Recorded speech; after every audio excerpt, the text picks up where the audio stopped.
ወደ ቀጣይ ዝርዝር ጉዳይ አልፈናል። በኢትዮጵያ በትራክተር የሚለማው መሬት ወደ 7 ሚሊዮን ሄክታር መጠጋቱን የግብርና ሚኒስትሩ አዲሱ አረጋ አሳውቀዋል። ሚኒስትሩ አክለውም አርሶ አደሩ ቴክኖሎጂዎችንና የውሃ ፓምፖችን በመጠቀም በአመት አንድ ጊዜ ከማምረት ባለፈ በአመት 3 ጊዜ ያመረተ መሆኑም ተገልጿል። ፍስሐ ደሳለኝ ተጨማሪ አለው።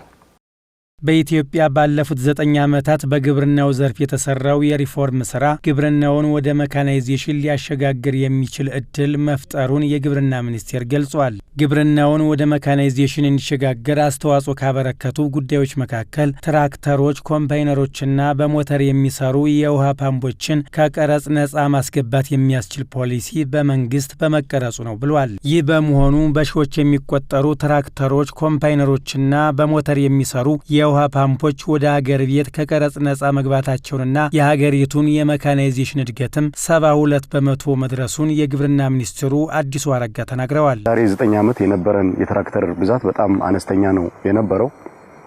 አሁን ግን በምንመለከትበት ጊዜ ወደ 27000 ትራክተሮች፣ ከ8000 በላይ ኮምባይነሮች እንዲሁም ደግሞ ከ280000 በላይ በሞተር የሚሰሩ ፓምፖች ላይ ደርሰናል።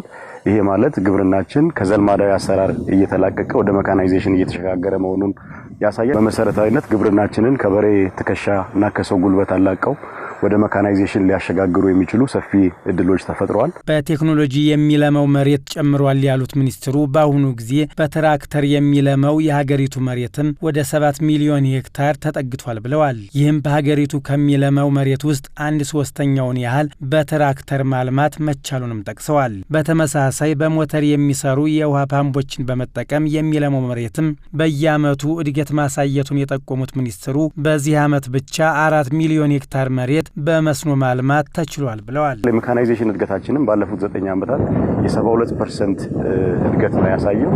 በአጠቃላይ በኢትዮጵያ በትራክተር የሚለማው መሬት ወደ 7 ሚሊዮን ሄክታር ተጠግቷል። ያ ማለት ከምናለማው መሬት ውስጥ 1/3ኛውን በትራክተር ማልማት የቻልንበት ሁኔታ ነው ያለው። ይሄ የምርት እድገቱንም አጠቃላይ ለገበያ የማምረቱንም ጉዳይ አርሶ አደሮችን ህይወት ከመቀየር አኳያ ትልቅ ለውጥ እያስመዘገበ ነው ያለው። ባለፉት 9 ዓመታት የተደረገው ሪፎርም በአንዱና በመሰረታዊ መመዘኛ ካየ ነው የግብርና ትራንስፎርሜሽንን ለማረጋገጥ ወደ መካናይዜሽን የተደረገው እንቅስቃሴ በእጅጉ ተስፋ የሚሰጥ ነው። ሁለተኛ ግብርናውን ከዝናብ ጥገኝነት ወደ መስኖ ለማሸጋገር የተደረገ እንቅስቃሴ ነው። ባለፉት 9 ዓመታት በርካታ የመስኖ አውታሮች ሲለሙ ነው የነበረው። በዚህ ሂደት የመስኖ ሽፋናችን ከአመት ወደ አመት እየጨመረ መጥቷል። በዘንድሮ አመት እንኳን ብቻ ብንወስድ የስንዴን ሽፋን 4.2 ሚሊዮን ሄክታር በመስኖ ለማልማት አቅደን እየተንቀሳቀስን ነው ያለነው።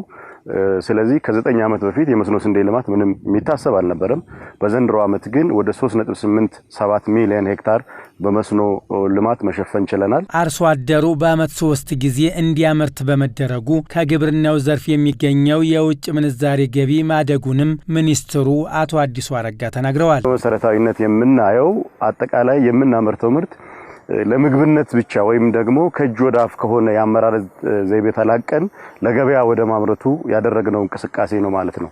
የዛሬ 9 ዓመት አጠቃላይ የግብርና ምርታችን ለውጭ ንግዱ የነበረው አስተዋጽኦ ይታወቃል።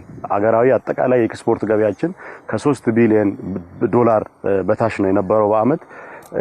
አምና የደረስንበትን ደረጃ ብቻ ወስደን ብናይ እንደ ሀገር 8.2 ቢሊዮን የአሜሪካ ዶላር ከውጭ ምንዛሪ ወይም ደግሞ ከሸቀጦች ንግድ ብቻ ማግኘት ችለናል። ከዛ ውስጥ የግብርና ድርሻ 50 በመቶ ወይም ደግሞ 4.2 ቢሊዮን የአሜሪካ ዶላር ገቢ አስገኝቷል ማለት ነው። የግብርና ሚኒስትሩ አክለውም በዓለም አቀፍ ገበያ ተወዳዳሪ የሆኑና ገበያ ተኮር ምርቶችን በጥራት እንዲሁም በብዛት በማምረት ባለፉት 9 ወራት ከግብርናው ዘርፍ ብቻ ከ3 ቢሊዮን ዶላር በላይ የውጭ ምንዛሪ ገቢ መገኘቱንም ተናግረዋል።